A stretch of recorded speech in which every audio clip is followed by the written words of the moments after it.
और भी ज्ञान की प्राप्ति के लिए भगवान ने कहा है कि परलोक में, ईश्वर में, महात्माओं में और शास्त्रों में परम श्रद्धा होने से, उच्च कोटि की श्रद्धा होने से कि उनको ज्ञान अपने आप ही प्राप्त हो जाता है। श्रद्धावान लभते ज्ञानम तत्पर संगतेन्द्रिय ज्ञानं लब्ध्वा परांग शांति मचिरणादि गच्छति। श्रद्धावान जो पुरुष है उसको ज्ञान की प्राप्ति होती है। ऐसा श्रद्धावान होना चाहिए कि साधन के मन तत्पर और इंद्रियां जिसके बस में हो, मन और इंद्रियां जिसके बस में हो, ऐसा जो श्रद्धालु है उसको ज्ञान की प्राप्ति होती है। और ज्ञान को पाकर के वह परम शांति को शीघ्र प्राप्त हो जाता है। तत्परता का विशेष इसलिए दिया गया है कि कोई गलती से अपने को ऐसा मान बैठे कि मेरी तो पूरी श्रद्धा है और श्रद्धा है नहीं, तो समझना चाहिए ये श्रद्धा की कसौटी है। साधन जितना तेज है उतनी श्रद्धा करनी चाहिए, और साधन की कसौटी है इंद्रियों का भस्म होना। साधन जितना तेज होगा इंद्रियों उतनी शीघ्र भस्म हो जाएगी। इंद्रियां भस्म है तो समझो कि साधन तेज है, और नहीं है तो साधन के वहाँ कमी है। इसके अलावा ज्ञान की प्राप्ति के और भी बहुत से उपाय बताए गए हैं। ज्ञान के साधन से भी ज्ञान की प्राप्ति होती है। जो ज्ञान के साधनों की व्याख्या गीता अध्याय 13 के 7 के श्लोक से लेकर के 11 के श्लोक तक बताया है कि एक ज्ञान मिति प्रोक्त ज्ञान यद था। ये 20 जो साधन है इनका नाम ज्ञान है। इनकी ज्ञान की प्राप्ति में हेतु होने से इनकी संज्ञा ज्ञान है। इससे जो विपरीत है वो ऐसो ज्ञान है। और ज्ञान की प्राप्ति अंतःकरण की शुद्धि होने से अपने आप ही ऐसो ज्ञान की प्राप्ति हो जाती है। अंतःकरण की शुद्धि होने से श्रद्धा की प्राप्ति भी अपने आप ही हो जाती है। इसलिए हमको अंतःकरण शुद्ध बनाना चाहिए, फिर ज्ञान अपने आप ही मान होकर के प्रकट हो जाएगा। तत्वानुरूपा सर्वच्च श्रद्धा भवति भारत, श्रद्धा मयोयं पुरुष योयस श्रद्धेय एव स। तत्वानुरूपा सर्वच्च श्रद्धा भवति, अंतःकरण के अनुसार ही सबकी श्रद्धा होया करती है। ये श्रद्धा जो है इसकी ऐसी महिमा है। ये पुरुष श्रद्धामय है। जिसकी जैसी श्रद्धा है वह पुरुष वैसा ही है, वैसी स्थिति वाला है, वैसी निष्ठा वाला है, वैसी उसकी इज्जत है, वैसा उसका स्वरूप है। उसका स्वरूप है जिसकी जैसी श्रद्धा है, जिसमें जितनी श्रद्धा है, जितने ऊंचे दर्जे की श्रद्धा है, जितनी दामी श्रद्धा है, जितनी अधिक मात्रा में श्रद्धा है, उतना ही वो एक प्रकार से उच्च कोटि का पुरुष माना जाता है। तो फिर श्रद्धा से अपने आप ही ज्ञान हो जाता है, और अंतःकरण की शुद्धि से ज्ञान अपने आप ही हो जाता है। नहीं ज्ञानेन सदृशं पवित्र में विद्यते तत्संग योग संसित कालीन आत्मनिबिंदति। गीता की 4 अध्याय के 38 श्लोक में कहा है ज्ञान के समान संसार के बाद कोई पवित्र पदार्थ नहीं है। ज्ञान ऐसा पवित्र पदार्थ है कि कोई कितना भी पापी क्यों नहीं हो, उनके भी सारे पाप नष्ट हो जाते हैं। ज्ञान इतना उत्तम पदार्थ है, महान ही पवित्र है। महान पापी से पापी भी समझो कि शीघ्र तो पवित्र हो जाता है। अर्जुन के लिए भगवान कहते हैं कि अपनी चेलसी पापे वे सर्वे वे पाप कृत में सर्वं ज्ञान पलवे नहीं वे ब्रजिनंग संतरिशी। तो यदि संसार के मां जितने जो पापी हैं, भगवान अर्जुन को कहते हैं कि अर्जुन दुनिया में जितने जो पापी हैं उन पापियों से भी सबसे बढ़कर तू अधिक से अधिक पापी हुए तो भी ज्ञान रूपी नौका के द्वारा पाप सागर को तू तर जाएगा। सागर के समान पाप है तो भी एक प्रकार से ज्ञान नौका से एक उसको तू पार चला जाएगा। तू कोई पापी नहीं है, किंतु यदि ऐसा भी हुए तो वे जो ज्ञान है इसकी प्रशंसा करते हुए भगवान कहते हैं कि नहीं ज्ञानेन सदृशं पवित्र में विद्यते तत्संग योग संसिद्ध कालीन आत्मनिबिंदति। ये भगवान ने गीता की 4th अध्याय के 38 के श्लोक में बताया है कि संसार में ज्ञान के समान कोई चीज पवित्र नहीं है। उस ज्ञान, वह जो ज्ञान है,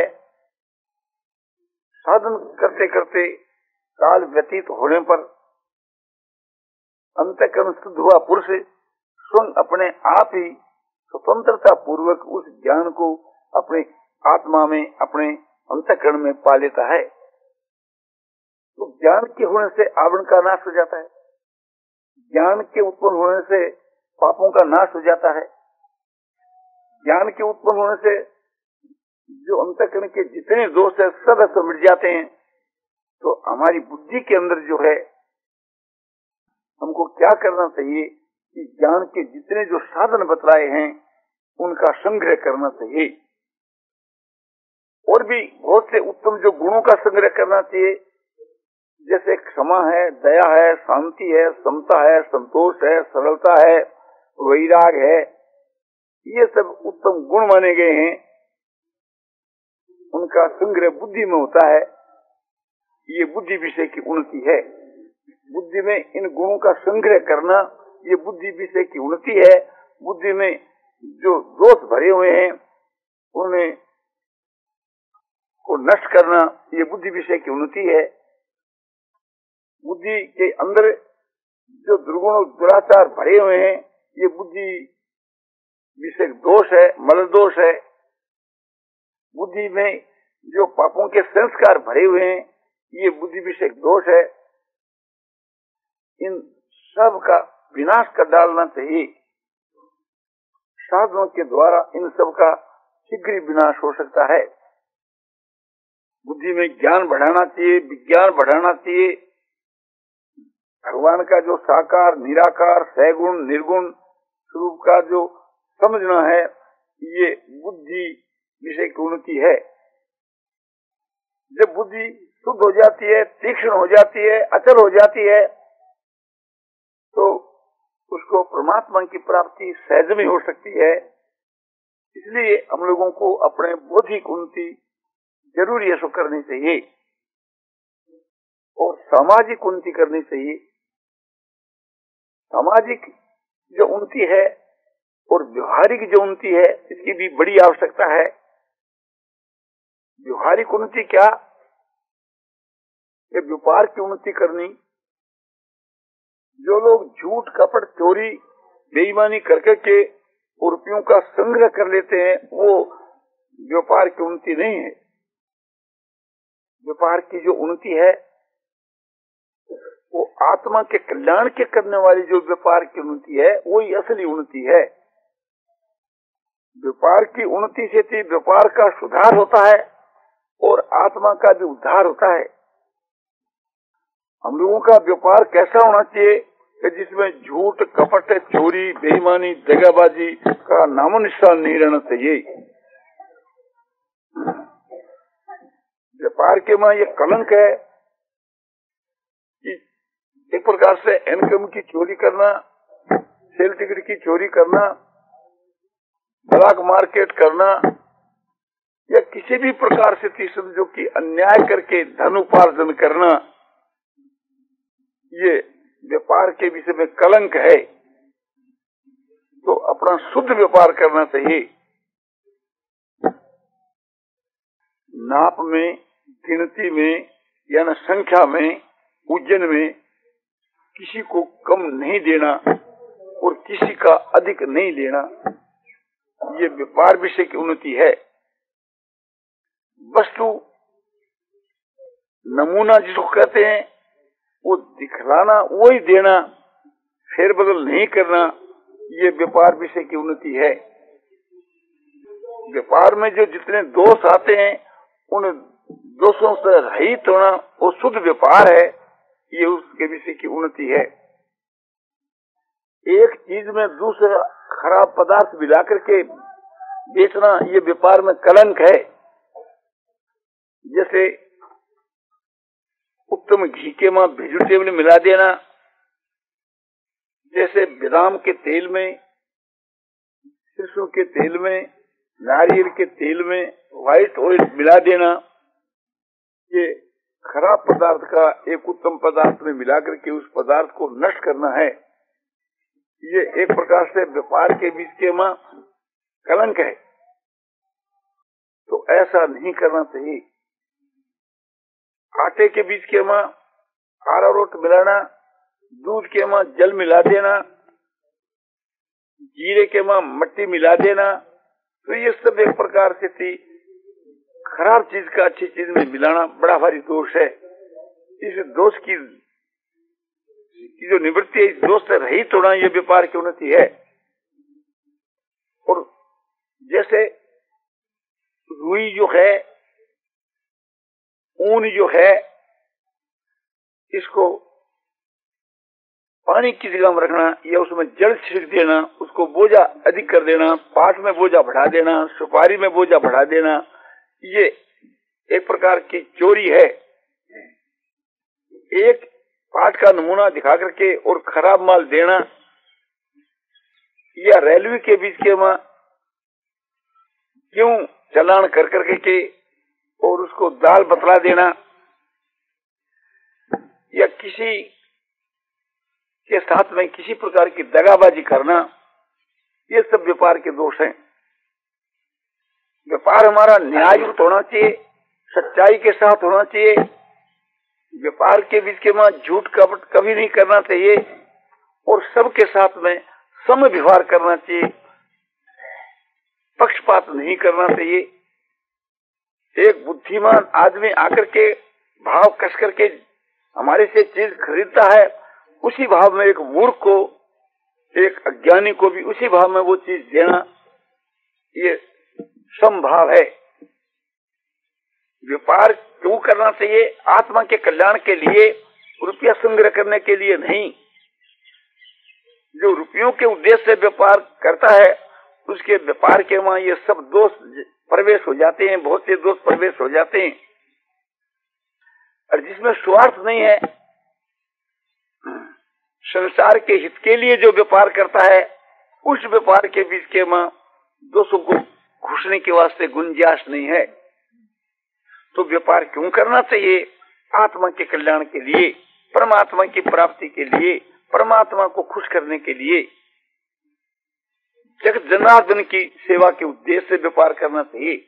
हमारे व्यापार के द्वारा संसार को अधिक से अधिक कैसे लाभ हो, इस दृष्टि को रख करके व्यापार करना चाहिए। उस व्यापार के बीच के मां मुक्ति देने की सामर्थ है। जैसे तुलाधर वैश्य थे, उनका व्यापार इसी ढंग का था। इसी कारण से तुलाधर जो वैश्य है, उसके घर के ऊपर स्वयं भगवान, साक्षात भगवान ब्राह्मण का रूप धारण करके सदा वास करते थे। तुलाधर जो वैश्य है, वो जब मर करके गया तो अपने कुटुंब के सहित भगवान के परम धाम को गया। इसकी कथा पद्म पुराण के बीच में आती है। तुलाधर वैश्य को त्रिकाल लग गई। तुलाधर वैश्य त्रिकालज्ञ भी था, उनको तीनों कालों का भी ज्ञान रहता था, किंतु ये जो प्रभाव है, ये गौण है। मुख्य तो वही बात है कि भगवान उसके घर पर वास करते थे और वो भगवान के परम धाम को कुटुंब के सहित गया। केवल एक प्रकार से व्यापार के प्रभाव से, शुद्ध व्यापार के प्रभाव से, और उसमें दूसरी कोई बात नहीं थी। नरोत्तम ब्राह्मण जब भगवान से पूछ रहे हैं कि ये तुलाधर को तीनों कालों का ज्ञान कैसे हुआ और ये आपके धाम को कैसे जा रहा है, तो भगवान ने ये उत्तर वहां दिया है कि इसका जो व्यापार है वो सत व्यवहार है। ये जो व्यापार करता है, एक प्रकार से इसके व्यापार के वहां समता है, सतता है, इसका शुद्ध व्यवहार है। इस कारण से ये मेरे धाम को जा रहा है। तो हम लोगों का व्यापार ऐसा ही होना चाहिए, सबके साथ में हम लोगों का व्यवहार भी ऐसा ही होना चाहिए। स्वार्थ के त्याग करने से व्यवहार का सुधार होता है, स्वार्थ के त्याग करने से समझो कि व्यापार का सुधार होता है। तो सबके साथ के बीच में हम जब व्यवहार करते हैं, बर्ताव करते हैं, तो उस समय के बीच के मां समझो कि निस्वार्थ भाव से करना चाहिए, निरहंकार भाव से करना चाहिए। जो कामना है, आसक्ति है, ममता है, अहंकार है, ये सब समझो कि बर्ताव को और व्यापार को और व्यवहार को नष्ट भ्रष्ट कर देते हैं। इसलिए हमको सबके साथ के बीच के मां समझो कि प्रेम से, विनय भाव से और स्वार्थ त्याग पूर्वक व्यवहार करना चाहिए। और सामाजिक शुद्धि के विषय में आपको बताया जाता है, हमारा जो समाज है वो रसातल को जा रहा है, इसलिए हमारे इस समाज के सुधार के लिए हम लोगों को कटिबद्ध होकर के कोशिश करनी चाहिए। समाज के वहां बहुत से दोष आ गए हैं, फजूल खर्ची बढ़ गई और समझो कि कुरीतियां बढ़ गई। किसी के कोई घर के मां माता या पिता मरते हैं तो उसके मरने के बाद बिरादरी की जाती है, बहुत इधर उधर के आदमियों को इकट्ठा किया जाता है, हजारों रुपए लगाए जाते हैं। तो ये एक प्रकार से थी फजूल खर्च करना है। मृतक के ऊपर साधारण खर्च करना चाहिए, जैसे दशखातर कराना, नारायण बलि करना, सपिंडी श्राद्ध करना, उसे की जो क्रिया शास्त्रोक्त करनी, ये बहुत ही उचित है। इसके अलावा ब्राह्मणों को भोजन कराना शक्ति के अनुसार कम से कम 12 और अधिक से अधिक 20 या 50, 100 एक प्रकार से।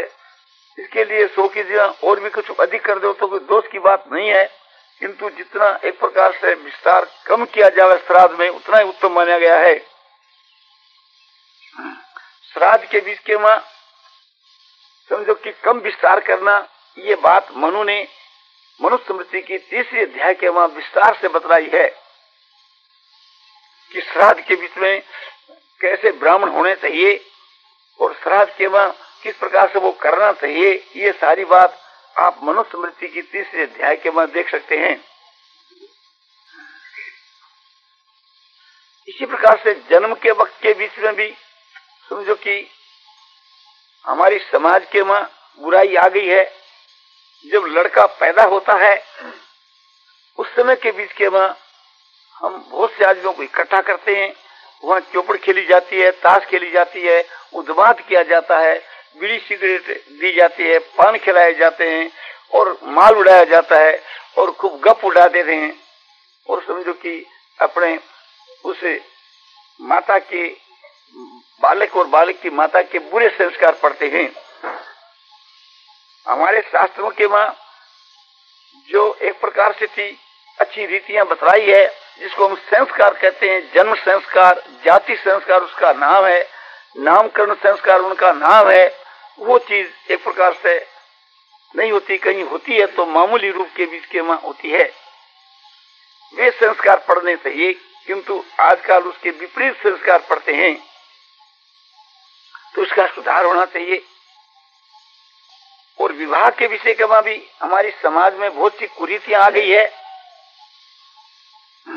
कोई कोई तो समझो कि एक प्रकार से अपने धन को नष्ट करते हैं, फजूल नष्ट करते हैं, जैसे बारूद चला देते हैं तो बारूद से समझो कि नुकसान ही नुकसान है, पैसों का नुकसान, दूसरे की आत्मा को दुख पहुंचने का, क्षुद्र जीव सो मरते हैं उनका नुकसान, समय का बर्बाद।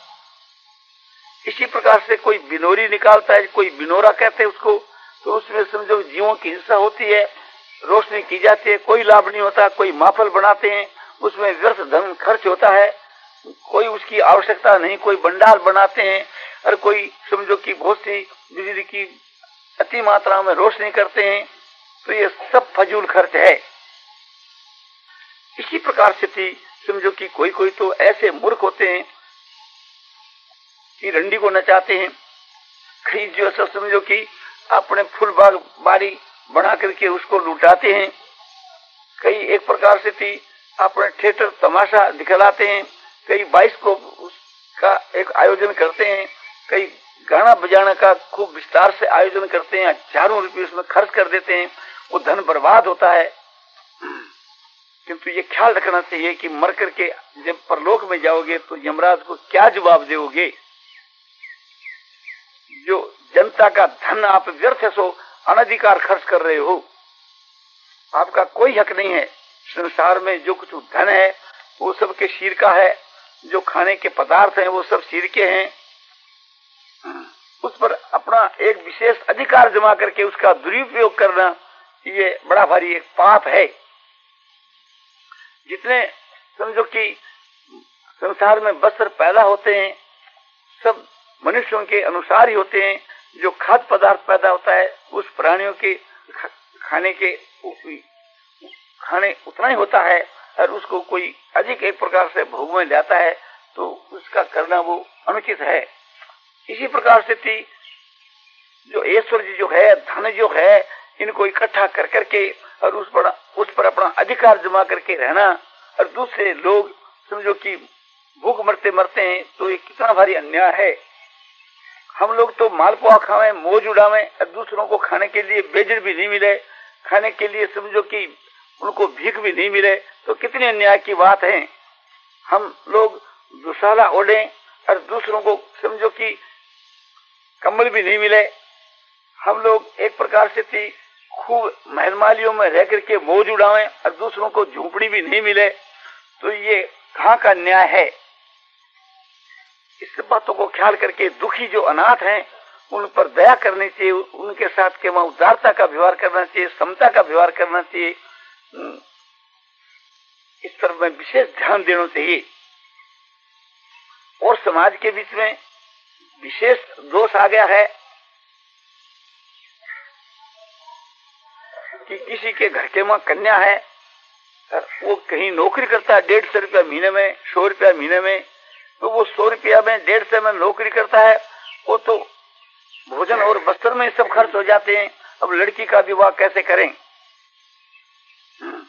लड़के वाला जो है उसको कहा जाता है कि आपके 18 वर्ष का लड़का है, मेरे 14 साल की लड़की है, आप इसकी शादी के लिए हुक्म दे दीजिए।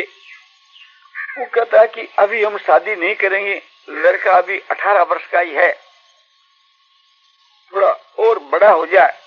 अरे बोला बड़ा कितना होगा, इसका चरित्र तो नष्ट हो रहा है, ये कुत्सित क्रिया करके अपने जन्म को खो रहा है, और तुम धन के लोभ में आकर करके और इसके विवाह में विलम्ब कर रहा है।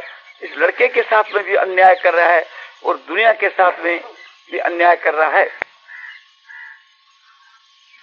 कलकत्ते के हंस पोखरिया के बीच के वहां मैं गया था कि वहां एक प्रकार से एक लड़की, उसकी मां और उसका बाप तीनों विष खा करके मर गई और लिख करके छोड़ गए कि हम क्यों मर रहे हैं, कि हमारे पास में 1000 रुपये थे और लड़के वालों ने 1000 लेकर के विवाह करना स्वीकार नहीं किया धन के अभाव के कारण से, और समझो कि हम प्राण हत्या करते हैं। वे विष खा करके मर गई।